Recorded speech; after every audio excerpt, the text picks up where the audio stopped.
It is going to be a cold, dark night for many South Africans, with stage 6 load shedding announced. South Africa is sinking into darkness. Its crumbling power system no longer able to keep the lights on.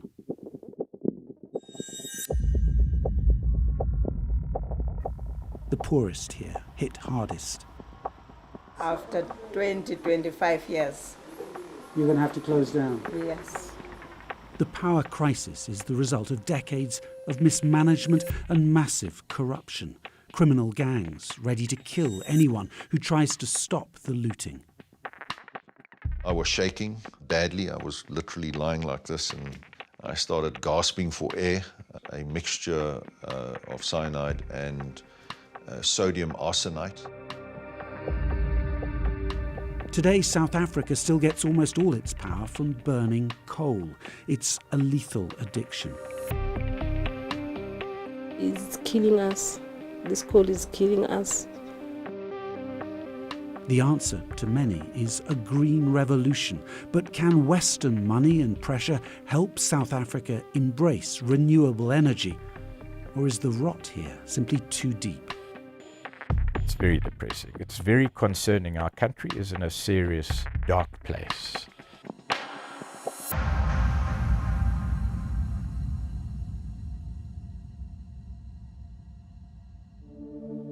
Stage 4 load shedding will continue to be implemented until further notice.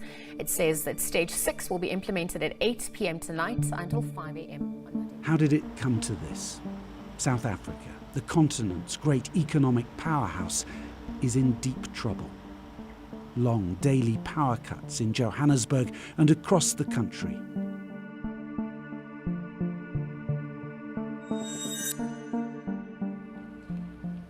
Dawn and the traffic lights are still not working. This is Alexandra Township, a poor neighbourhood on the edge of Johannesburg. Every day here, the power goes out, sometimes for 4 hours, sometimes for 8 or more. Officially, it's called load shedding, which sounds almost helpful, almost pleasant, but the truth is that these power cuts are having a devastating impact in a country with a stagnant economy and soaring unemployment. And it's particularly in poor neighbourhoods like this one that the effects are being felt the most. Suzeke Musa has run this bar for 25 years. We don't have money because of the power, because of the electricity. You can see now, it's dark. Are you going to survive in your business? I don't think so. I don't think so. The power shortage is taking the business out. It must be stressful. Very, very, very stressful. Very, very stressful. The cash transfer business next door is on the ropes too. We sit more than 6 hours doing nothing. It's our salaries. If we don't work, we don't get paid. Essentially, this economy has ground to a halt because we cannot provide factories, industry with electricity that's needed to produce. That has a direct impact on poor people who lose jobs, who cannot work, who cannot earn money. And poverty kills. Poverty leads to young people not getting the education they deserve and so forth and so forth. At that level, I think this is treason. Why treason? Well, that's what we're going to try to find out. We're just heading out of Johannesburg now, and almost immediately we are in coal country. You can see the coal-fired power stations on the horizon, and you can smell the coal too. Now, in theory, this huge industry is supposed to be quietly transitioning to renewables, to solar and wind. South Africa has huge resources of both. But in practice, that transition is proving very difficult and very dangerous. We're heading to a town called Emalahleni. The word itself means place of coal.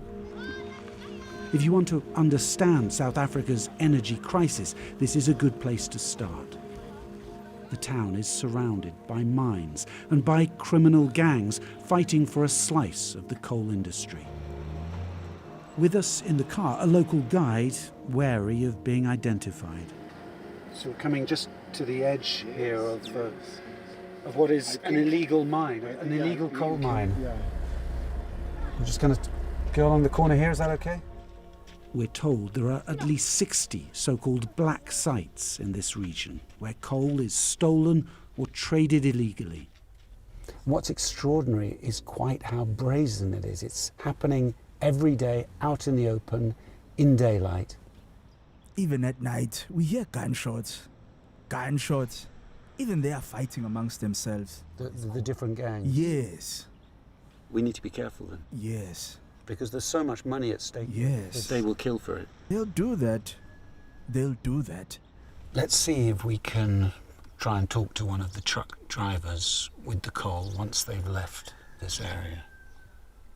Is it quite a dangerous business to be involved in? Yeah, sometimes it is, because you don't know whether the mine is it illegal or legal. And then you take your truck to that mine only to find out that that mine is illegal. Local journalists investigating the gangs run huge risks. It really is a brutal province for anybody who wants to expose the truth. A gangster kind of economy. Yeah, definitely. Life is cheap in this country. You can hire a hitman for 10,000 rand. That's $400. So the system is, I think, rotten to the core. And dangerous. Yeah, absolutely. But stolen coal is only part of a much bigger problem. Spread across this province are a dozen coal-fired power plants. They look like ships that have run aground. We're now driving to one named Tutuga, a huge plant. But today, it's barely functioning, brought to its knees by years of mismanagement, looting, and sabotage, like this fire caught on camera at a nearby plant. The sort of scams that have been going on at power stations like this one range from pretty basic fraud, for instance, inflating the price of simple protective gear by up to 800 times, to much more complex things like sabotage, so jamming key pumping stations and also putting rocks in the coal supply to damage the whole system. And then, of course, you have to bring in new contractors to fix things with more inflated prices. Tutuga is such a lucrative target for criminal gangs that the last plant manager wore body armour to work. His successor is hoping he can manage without. So you're happy about your security?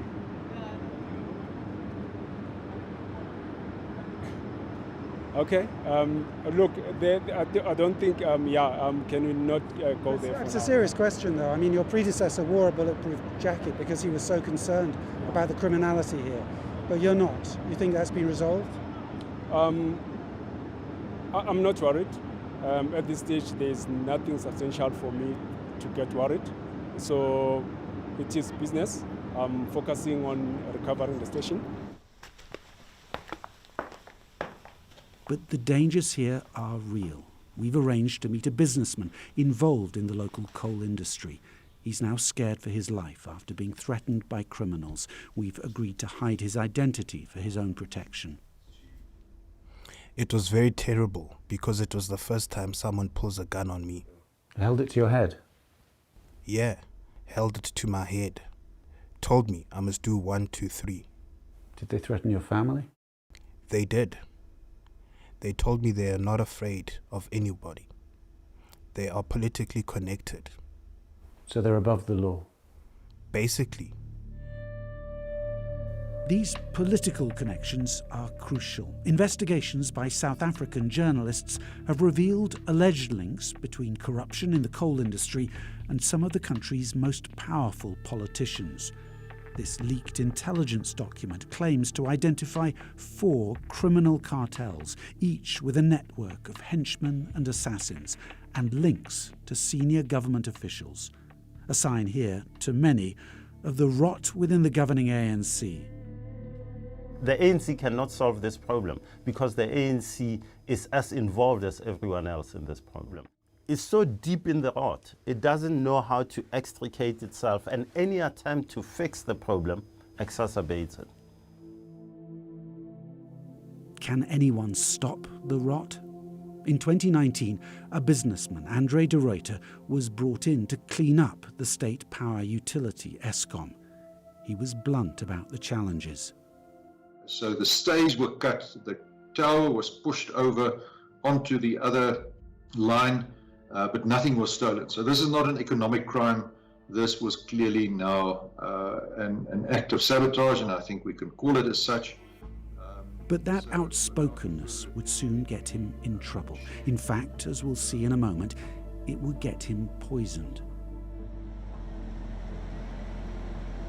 The pressure to break South Africa's dependence on coal has been building for years.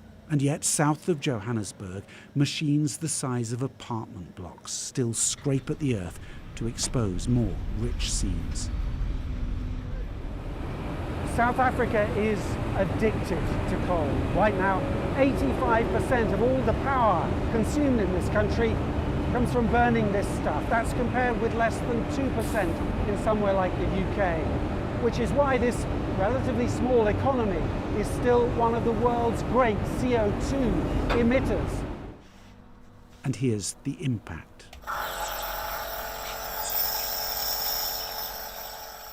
Eight-year-old Princess Matsebula has grown up in coal country. When she struggles to breathe, it's very hard because she'll be quiet, she won't eat, she won't talk, she won't do anything. Official information about pollution levels here is curiously hard to get, but leaked studies suggest this province is among the most polluted places on Earth, and that the coal industry is killing thousands of people every year. My wish is they have to cancel the coal so that we can breathe a clean air. Do you think they will? They must cancel the coal because it's killing us. This coal is killing us. These local campaigners say the government is putting jobs before health and ignoring court orders to enforce pollution standards. It's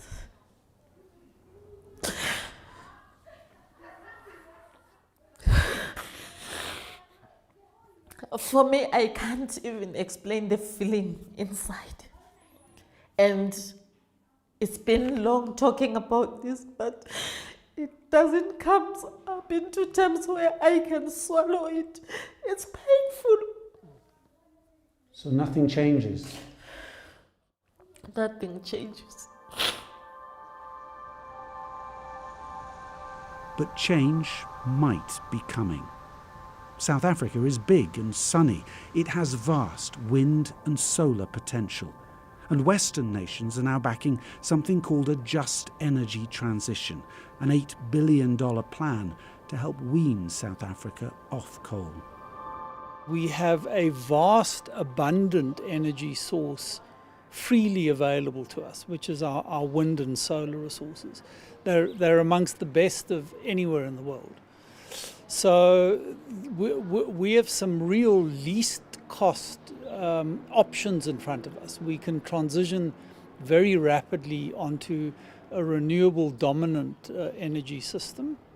And speed is crucial, because if South Africa drags its feet on going green, its exports could soon be blacklisted by other countries.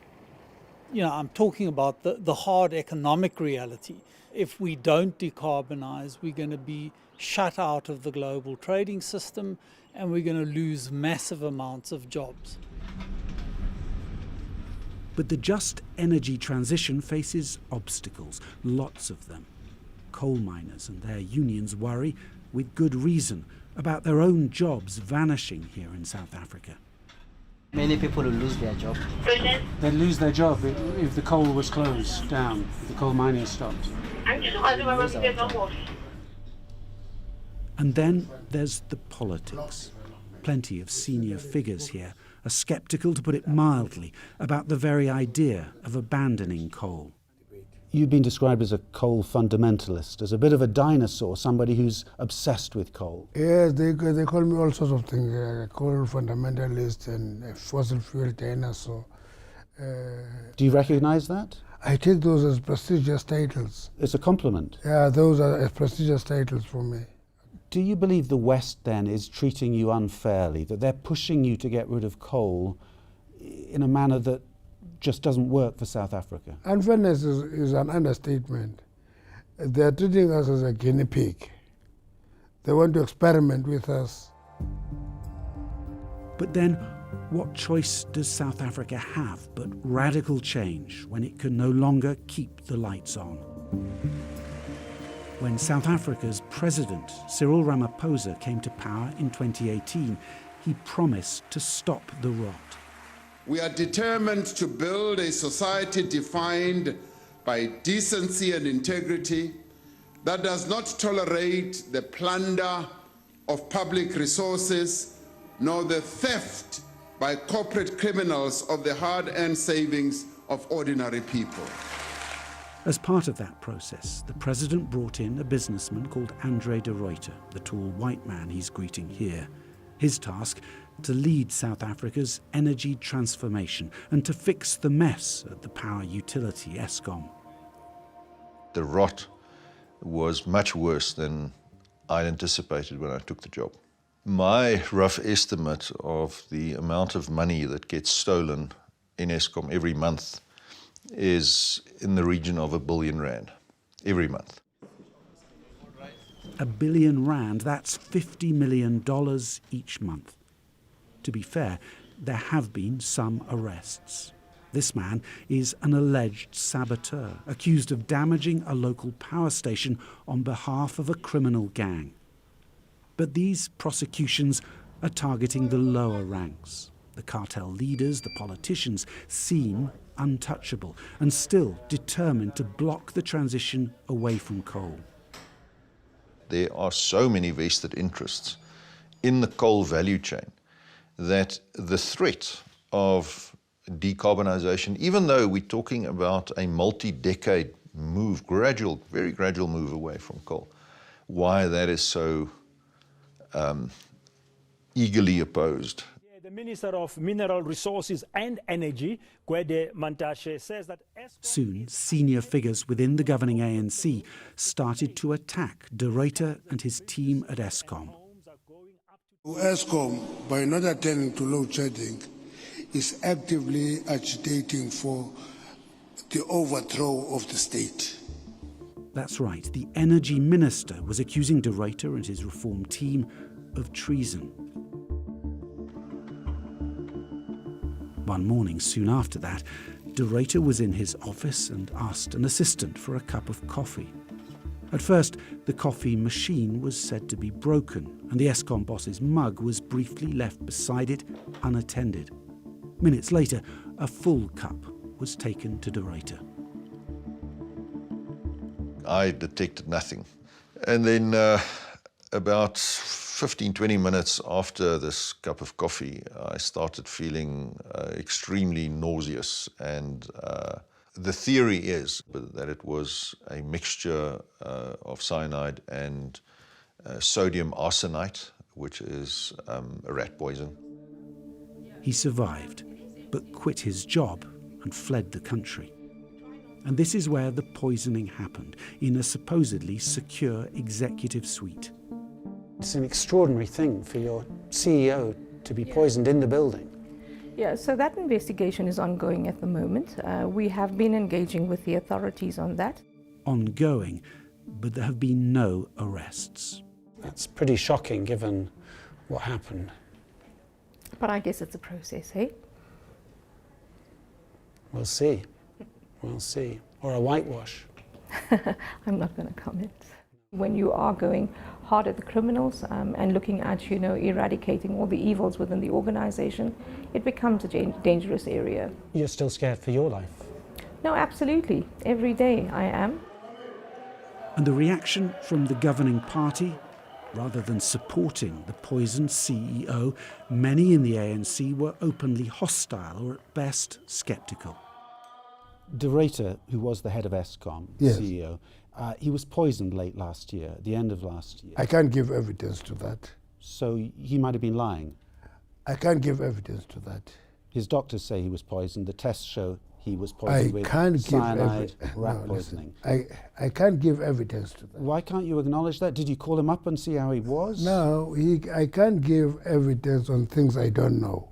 So you don't recognize this picture he's portrayed of an ANC using Eskom as a feeding trough? No, I don't. The looting he describes, it may be going on, but I've got no proof of it. It sounds like you're deflecting responsibility for a terrible mess. No, I'm not deflecting.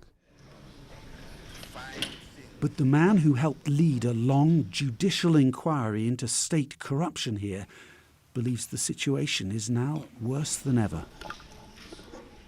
One common theme that runs through all those assassinations and attempted assassinations is access to resources, access to state resources in a way that criminals can easily benefit. Now, the poisoning of De Ruyter is part, not an isolated instance, part of a whole pattern of conduct. Our country is in a serious, dark place. To which the optimists here reply, look around you. The move to renewable energy is happening anyway, regardless of the corruption, regardless of what South Africa's government does or doesn't do. Unstoppable. I mean, I can confidently say the energy transition in this country is well underway. Not always by design, sometimes driven by crisis and ineptitude, but it's happening at a pace and scale that from us and the Climate Commission we can say is a very positive development. But that optimism has to be set against the struggles South Africa still faces. The struggle against deep poverty and inequality. The struggle to clean up politics and to break the criminals' chokehold on the economy. I just think it's getting worse. Just getting worse. If we don't do something about this, if there isn't a political will, then yes, we're talking about it's a failed state because there is no solution in sight.